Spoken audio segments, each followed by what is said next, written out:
Hello, hello. Good morning. This is the interview with Ma Najella. Today I'm in the studio with the Togo land, with Togoland leader. I'm going to introduce him. I want him to come to the studio, and I'm going to tell him to introduce himself because he might know better. So, Mr. George, please welcome, welcome, welcome. And I would like you to, when you come in, you introduce yourself to the viewers. Yes, Papa, before we start. Thank you so much, Ma Najella, for inviting me to speak to your people and the whole world. My name is George Korbla Nyakpo. Simply call me George. I am the executive chairman of the Homeland Self-Group Foundation, the vanguard for Western Togoland call for self-determination. So by knowing me, that is me. Okay. So how are you? How are you doing today? You keeping up well Oh, I'm before we doing jump? well. I'm doing well. Okay, okay. Sure. Yeah, I've been waiting for this. Yeah, I need to talk to you and what you're going through, that's the same thing that us Southern Cameroonians and Bazonians are going through. So we want to see your own side, the perspective of what you think. But this is my first question to you. Can you provide a brief history of Western Togoland from the early 90s until the 50s, 1950s, particularly focusing on its colonial administration and key socio-political development? Can you? Thank you so much. Thank you so much. Of course, I can. Western Togoland is my country, and by virtue of the education passed on to all of us, and to me, especially by our late chairman who died 3 years ago at the age of 88, I am in a position to represent the country and answer the question perfectly. So thank you so much for the question. Those who don't know what Western Togoland is, first, the name came by the unnecessary interventions by France and Britain in 1914 war, when the First World War was at its stage, the beginning stage. So before we have Western Togoland today, the entire country of Togo was together, today's Republic of Togo. At the time, it was not divided into two. So as at 19 or before 1914, Togoland was on its own, managing its own affairs. At the time when Gold Coast was not created, Togoland had already found its name because our traditional leaders, our leaders, authorities has already found a country and they already gave it a name as Togo. Togo is an Ewe language. If you familiar with the Republic of Togo, you understand the language that dominate there. So it's an Ewe language. Our forefathers named the area by the geographical features or the relief features of the area. They realized that on the all part of the Togoland, there are a lot of river bodies, lagoons, and lakes. So in the Ewe language, if you are on the river bank, we say you are on the Togo.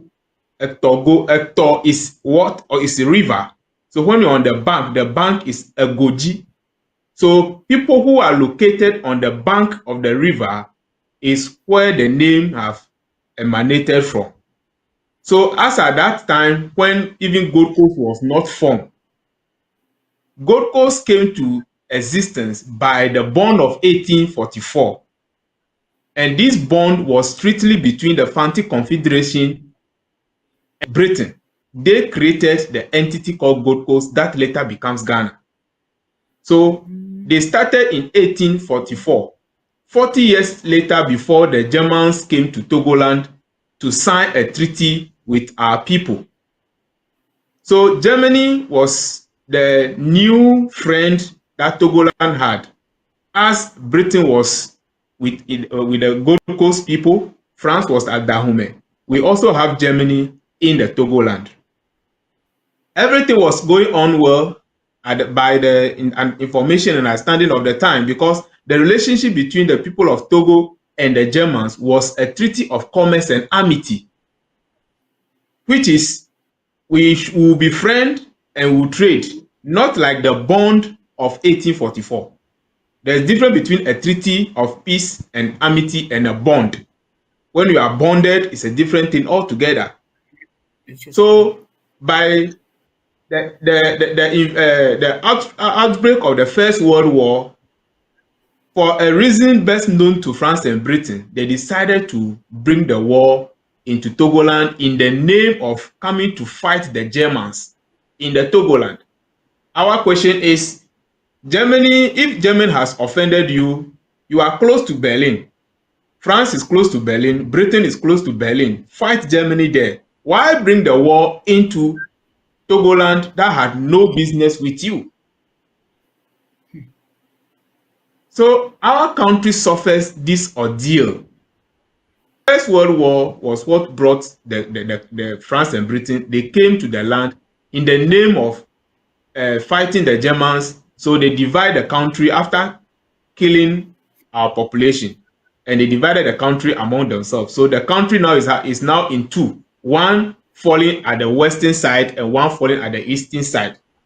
So from 1914 up to the trusteeship era, we have two Togolands now. One that we call the one with the western side and one that is the eastern side. These same actors decided to share the land among themselves, France and Britain, without consultation with the indigenous people, the owners of the land. They decided to share the land among themselves. So Britain taking the western side because the western side is closer to Gold Coast. France also taking the eastern side because it's also closer to Dahomey, which is their colony.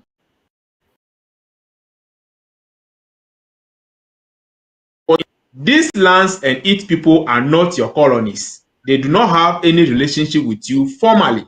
So you cannot just enter the land, kill the people, take the land, just like that. So the League of Nations took over the land and made laws over it and gave it back to them as in a form of a trusteeship. So after that law was signed by France and Britain by agreeing to enter a trusteeship with the League of Nations, the name of the country changes again to United Nations Trust Territory of Togoland under British administration and United Nations Trust Territory of Togoland under French administration. So from Western Togoland, we now have a trust territory. From that trusteeship era,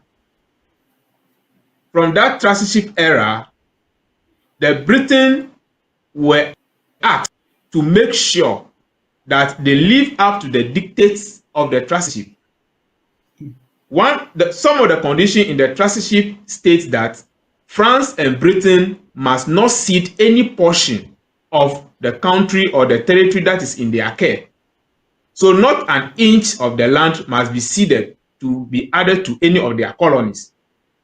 The law also states that France and Britain must make sure that they give governing structures to the territories, giving them that treatment they are giving to the colonies they already have, in the sense that to prepare them to become a full nation. Our record revealed that only France is able to live up to that responsibility, giving the people of Togoland their own separate governor instead of using the same governor of the Dahomey. They give them different leadership altogether. So Togo's affair was managed by themselves and the supervising authority, which was France. When it comes to the western side, because Britain had already hatched the plan of making Togoland part of their territory before the war, They started to manipulate the destiny of the people, making sure that they did not live up to the expectation of the trusteeship. So we do not have any governor of the Togoland to lead our affairs.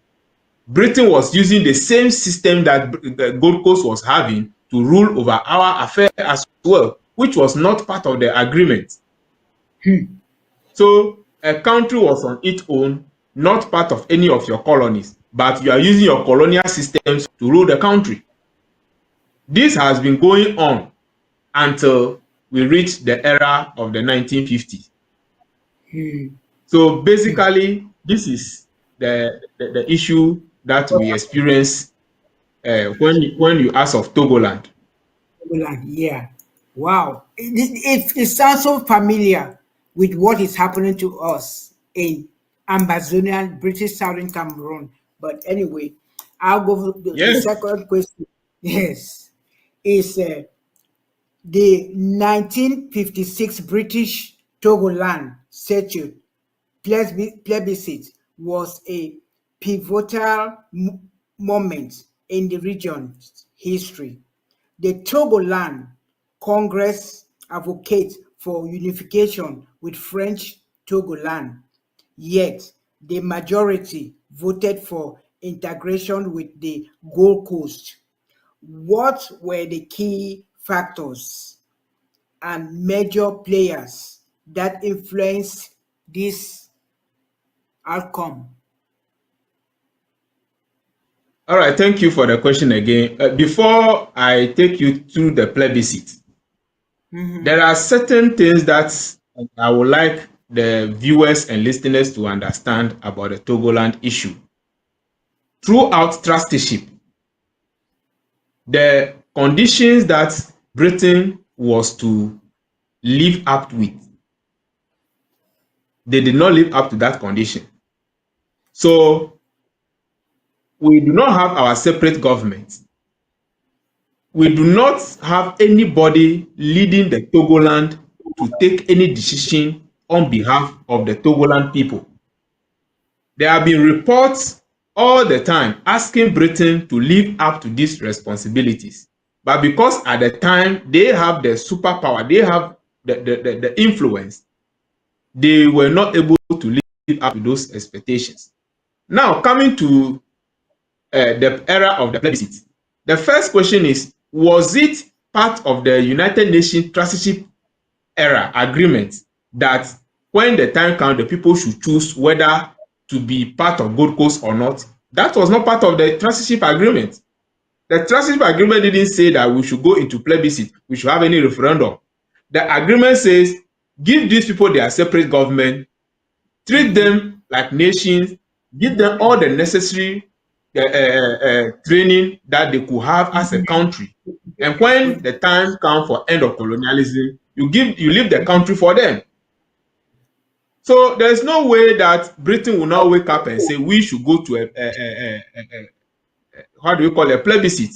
But Plebiscite, yeah. that said, when the plebiscite was proposed, our people rejected the plebiscite. Even the United Nations itself was not in favor of the plebiscite, but pressure upon pressure, what Britain did was that they decided to appoint Kwame Nkrumah as the prime minister. When Nkrumah became the prime minister, he begins to manipulate the destiny of Western Togoland into the Gold Coast. Now, how can a colony, a prime minister of a colony, be deciding the destiny of a trust territory? These are all anomalies. And Britain empowered Nkrumah so much so that anybody that opposes his idea in Togoland, the person is arrested, detained, or even killed. Many people were killed in our country because they are standing in for their country. After all these manipulations and other things, they decided to send people to the United Nations, bombarding the United Nations with fake petitions that the people want to be part of Gold Coast. A lot of fake petitions were sent. before we realized this plan was hatched in 1852 by Britain and Kwame Nkrumah when Nkrumah went to the Westminster, the British Parliament. They plan everything on how to manipulate the destiny of the people, and they document all these things. Unfortunately, the information got leaked to one of our leaders, the Togoland Congress leaders, S.G. Anton. And when S.G. Anton made this document public, it was so embarrassing to both Britain and Kwame Nkrumah that instead of going back to what the United Nations says, they decided to be using tactics, intimidation tactics against the people. Of course, we don't have any government, we don't have any leadership to speak for us. So a plebiscite was brought to us to go through. A country, before a country goes into a plebiscite, this is the leader of that country and its government that people into the plebiscite. The United Nations sent special mission to Togoland, and the special mission reports that before plebiscite is organized in Togoland, Britain must go back to the agreement by giving these people separate government and constitutionally separating Togoland from Gold Coast. It is their government that will now educate the population and lead them into that activity. This was the transition report. It's available. Britain did not live up to this expectation. They just dump the plebiscite on the people, and if you disagree with them, they will chase you and arrest you. Many of the people who rejected to cast votes in their ward or in their place where they are supposed to cast the vote, ballot papers were manufactured into the ballot box, claiming that the people voted for yes.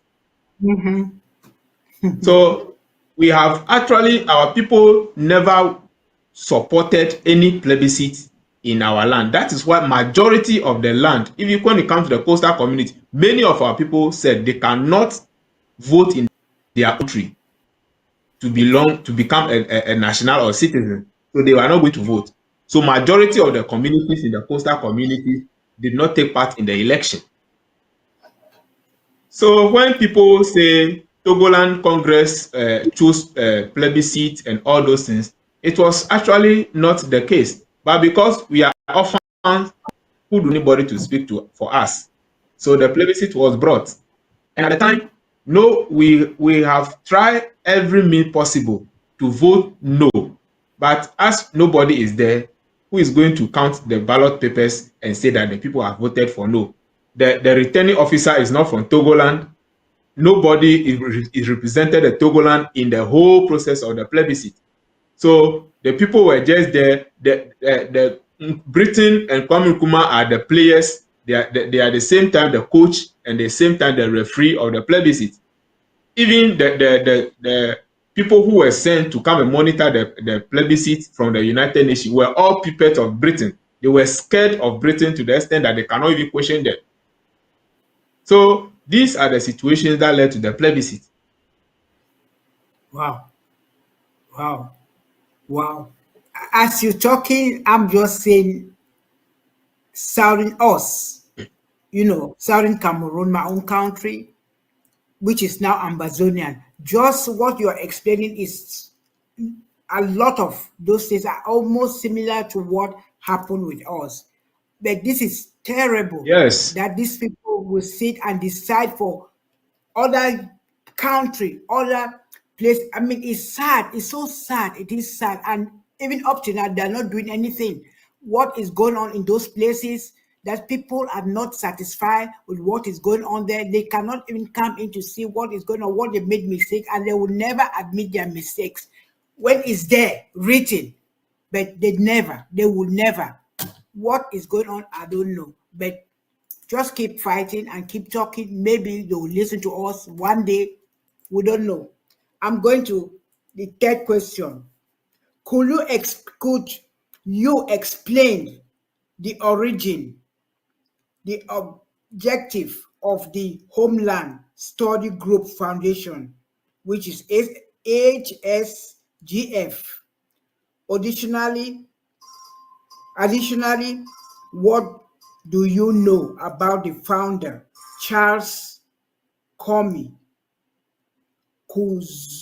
Kuzozi? Kuzozi, is that how they pronounce it? That's good. Yeah, good Kuzozi. judge. Yeah, yeah, Okay, good. because You tried. yeah, and his role in the Western Togoland movement. Can you, yeah, All right. about the founder? Because Thank you he's the so founder. much. Yeah. Uh, Yes. yeah, before I come to the Western Togoland aspect, Yeah. after the plebiscite, there have been a lot of atrocities in our land committed by the CPP regime on the eve of Ghana's independence.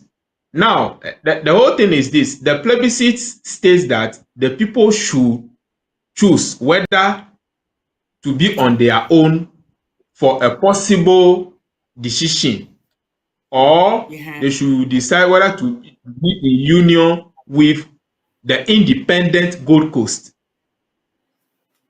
And the third one is whether to join with the Republic of Togo. So when you look at the phrase of this question, that is supposed to go to people who Britain never established a common class, a school block for ever since they took over. Did not even educate the population. You did not establish school for the people, but you went to bring this kind of question for people that you know do not have any government to explain this question to them. That is one side. The plebiscite says if the people choose in the plebiscite to be yes, to be in union with the independent state, the yet to be independent Gold Coast, Britain should take steps to make sure that the union is implemented. Now, there is difference between integration and union. When Britain was proposing integration of the Togoland into the Gold Coast, the United Nations sat and decided no, you cannot integrate the people into your colony and grant them independence.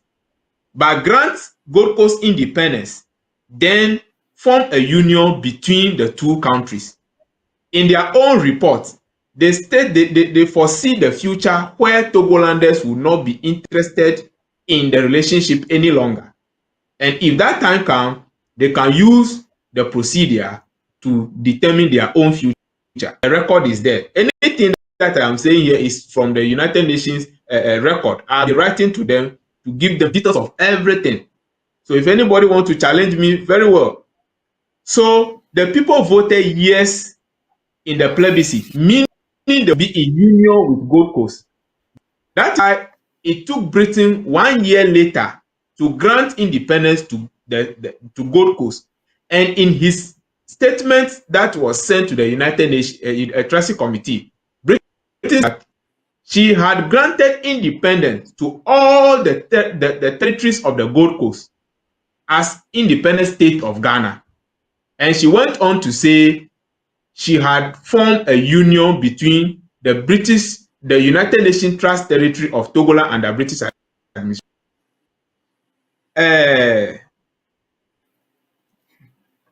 Everybody can look for the definition of union of two entities. Mm-hmm.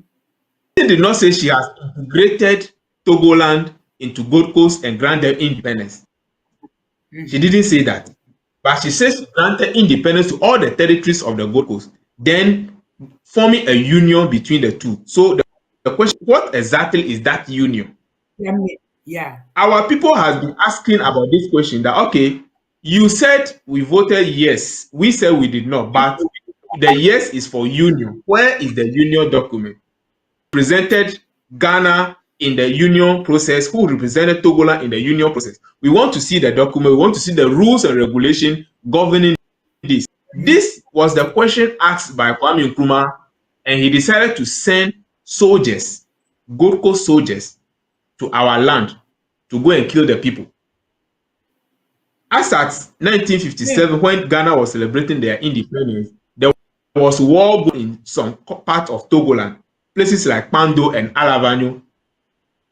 And the reason that this war was going on is that Nkrumah claimed the people there are rebellion.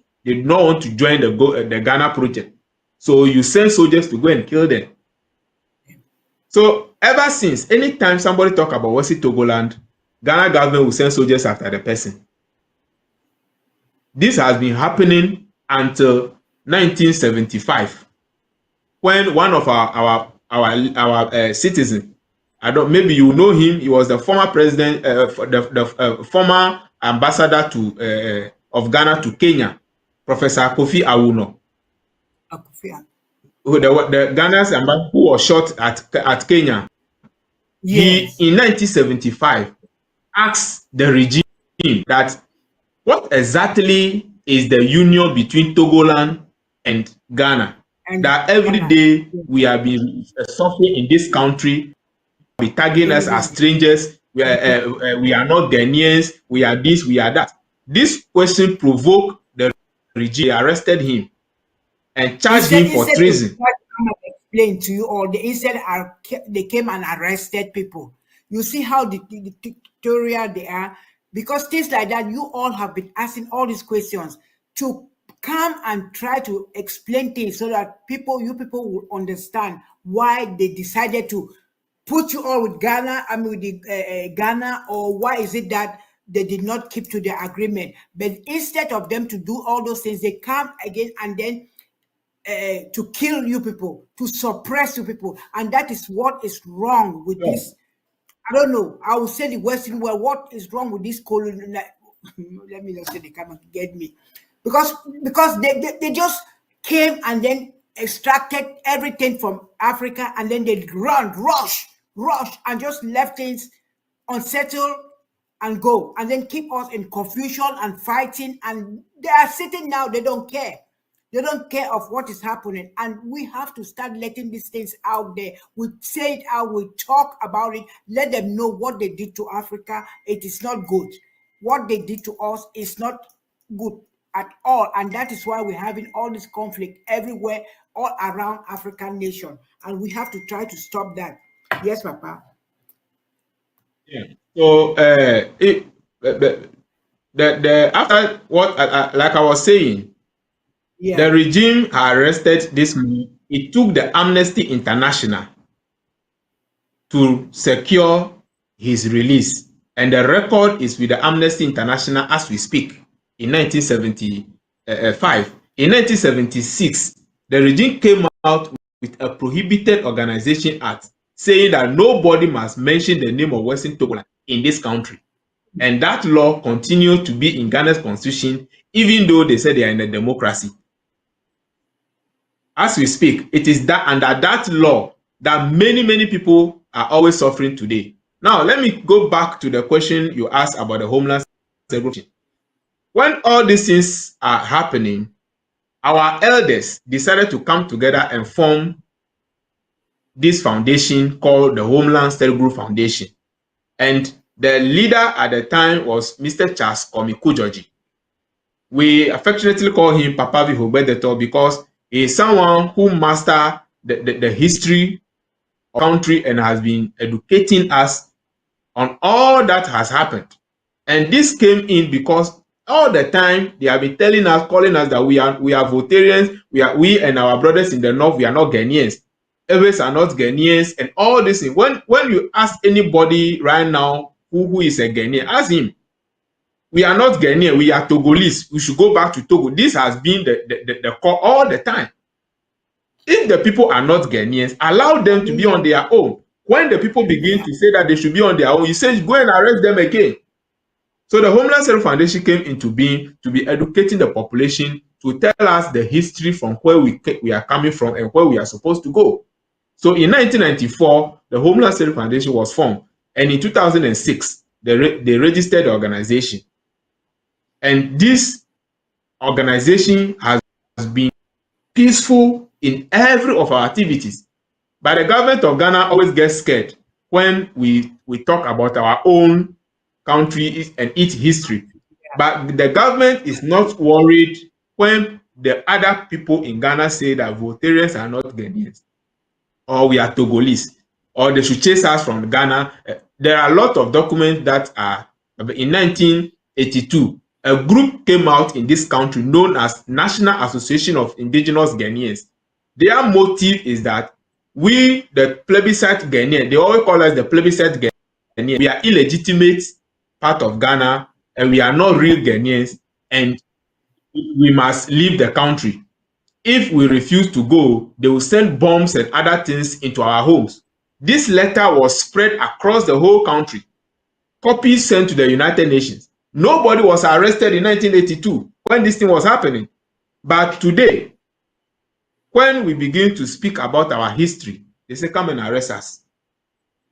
So the reason the Homeland Security Foundation was formed is to educate our population about all this thing that is ongoing. And Papa V. Hogbedeto or Charles Komikujoji is our proud son who is an octogenarian who has been the backbone of our history and has been educating us until his untimely death. Oh, let me ask number 4 questions that I'm going to ask. So I have 5 questions to ask, and I'm now, oh, that's him. Oh, let's so Yeah, rest in peace. that's the old man. That's the old man. Yes. At the age of 70, that was 2019 that he was arrested.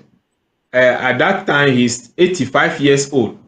So 85 Oh, years old, we should be have been arrested, kept in detention, all yeah, because he is speaking about his people.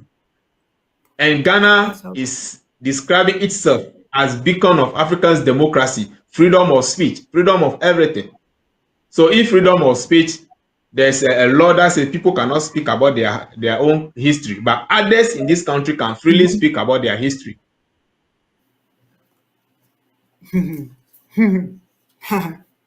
I know, I understand what you're going through. I know. I know what you're going through. Let me ask you number 4 question is, aside from the HSGF, which other organization or factions in Western Togoland are advocating for autonomy or full independence?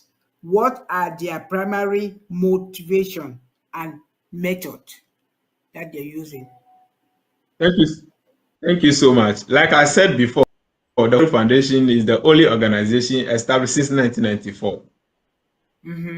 What the government of Ghana did was that when they tried to find ways and means to stop our organization from operating, when they realized that we have registered the organization, then they have there's nothing that the organization is doing illegal for them to say they are going to stop the foundation because we are educating our people on our history.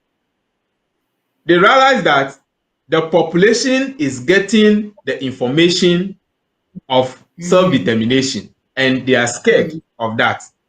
So what they did was that the various regimes have been engaging us with letter writing, and when they wrote to us, we will reply them. They realized that our focus is not going to be changed, and they cannot also use any form of military or anything because we are not engaging any act of violence like that. So what they did was that the previous government, not the MPP, the just past government, the previous government that was before the 2016 government, they decided to send people as spy in our organization, the foundation, the Homeland Security Foundation. So these people have infiltrated our organization and they have been monitoring our activities and Yeah. be feeding the government.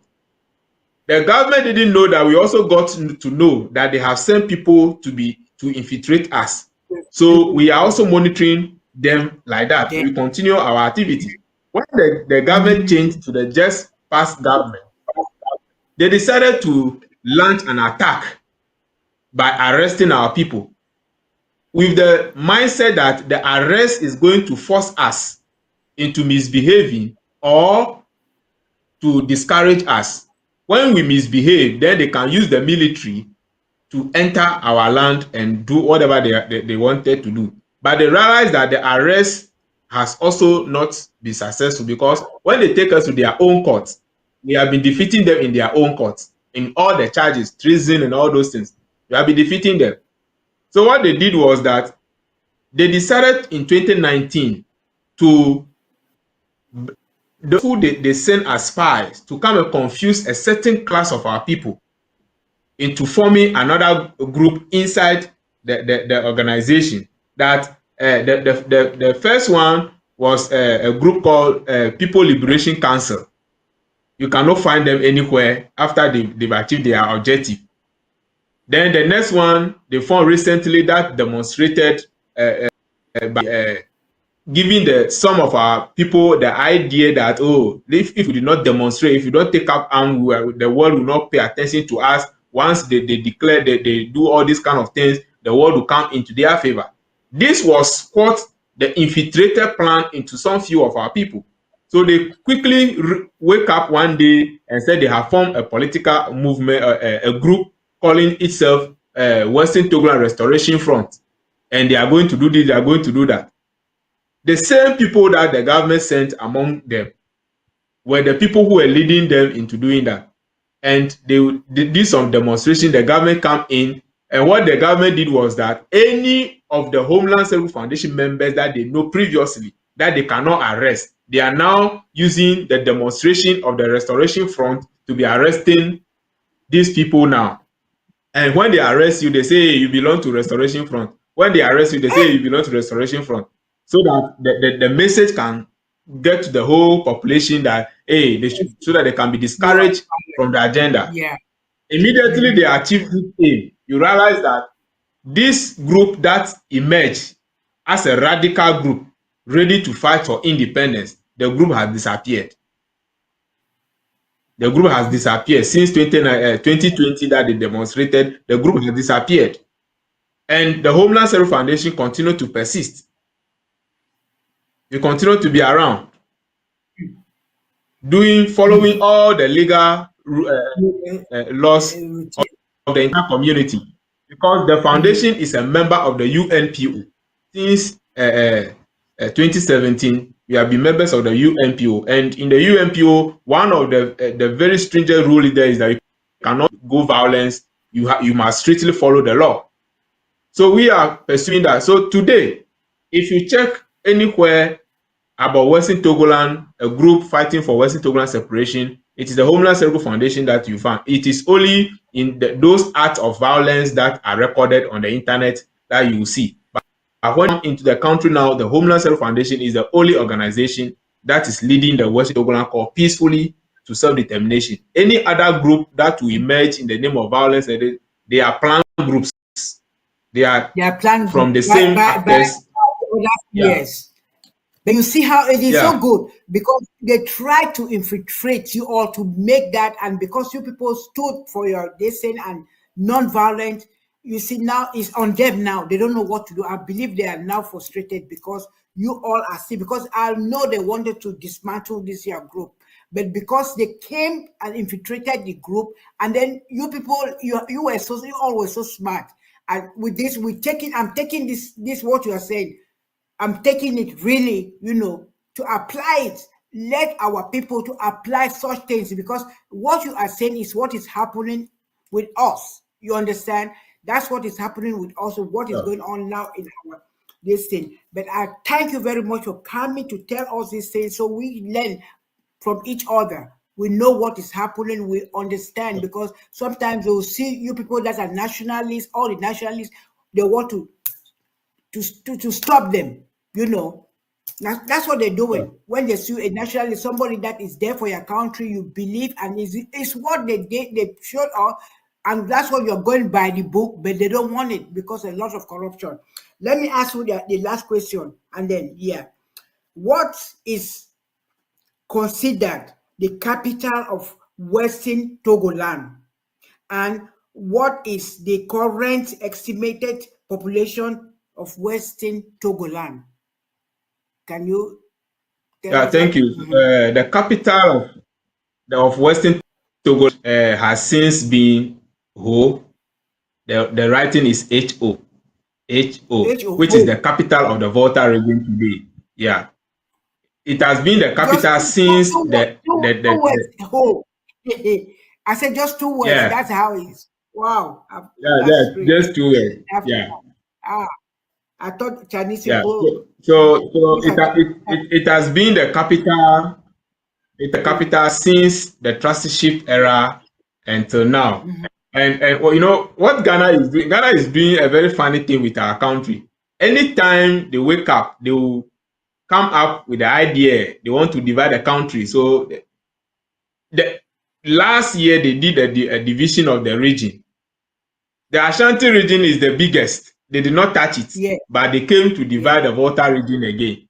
All in the name of, they say the region is too big, it's too long for them to rule. I said, how All can you of divide a Ghana. place before? All the agenda is that they want to reduce the country size Yes, in the yes. mindset of the people so that Mm-hmm. the people can see that, Mm-hmm. oh, this country is too small. Why are you calling for independence? Mm-hmm. So Mm-hmm. the capital continued to be that. And you know, even the word Volta region was not something that was from the people. They wanted to remove the Transvolta Togoland. When you check the other map, you see that Transvolta Togoland was what was there. So we even have the Transvolta Togoland Council, which was an agenda by Kwame Nkrumah and the regime. Yeah, the other map. Mm-hmm. So the capital of the Transvolta Togoland is still the whole. Now, why is it that Ghana is scared? Ashanti region has not changed its name. Ashanti has not changed its name. But Volta region, the Togoland, the Western Togoland changed to Transvolta Togoland, and Transvolta Togoland changed to Volta region. What is Ghana scared of? This name, Togoland, is something that irritates Ghana anytime they hear it. I don't understand. We don't know the And, benefits at all the changing of the name of our country has been given to them. But all is and that you, they want to kill the idea. yes. And you said something about they come now and try to separate, to do regions in that they said the way they're doing that is because they want to come and infiltrate. Because when you all are the place is so big, it's so difficult to infiltrate and put their lies doctrine. So when they get this group of they come and doctrine and light, they go to the next. That's what they do. Because look, they are systematically manipulative, these people, and they're taking orders from you know where.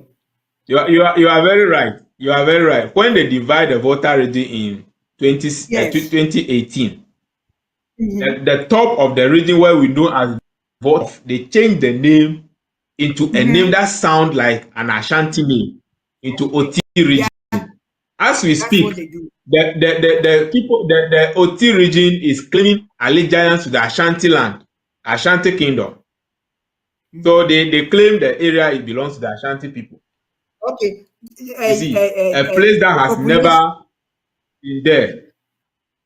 So So our now we're talking. population, as at now, the last population that we estimate for Western Togoland is 12 million. That was the last estimation. 12 Mhm. million population. 12 Yeah. million. Okay.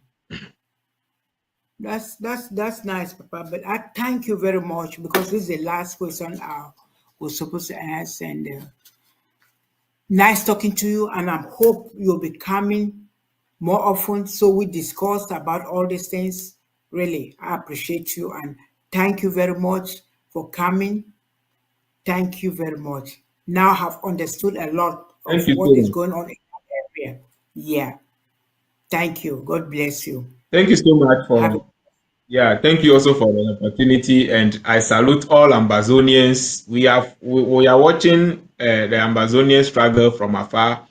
We are always praying for the release of Dr. Cho Ayaba, uh, someone that is strongly defending the right of his people, and to note that the same people who came down here to cause us the problem are the same people that are keeping our own child for speaking for the right of his people. Today, every news coming from Cameroon and Ambazonia, to be precise, is not pleasing. It's not a news that anybody will want to be happy about. So if you are treating the people well, would they say they want to be on their own? They will not say they want to separate from you. If you cannot take care of a woman, you don't marry. That is simple. It's not by force to say people should be together. It's not by force. If the people choose to be together, that is from their own will. So all Ambazonians, our prayer is that we all stay strong and see the end of our people to be free. Thank you. Thank you very much. Thank you. Thank you. Okay. Good day. Good night. God bless you.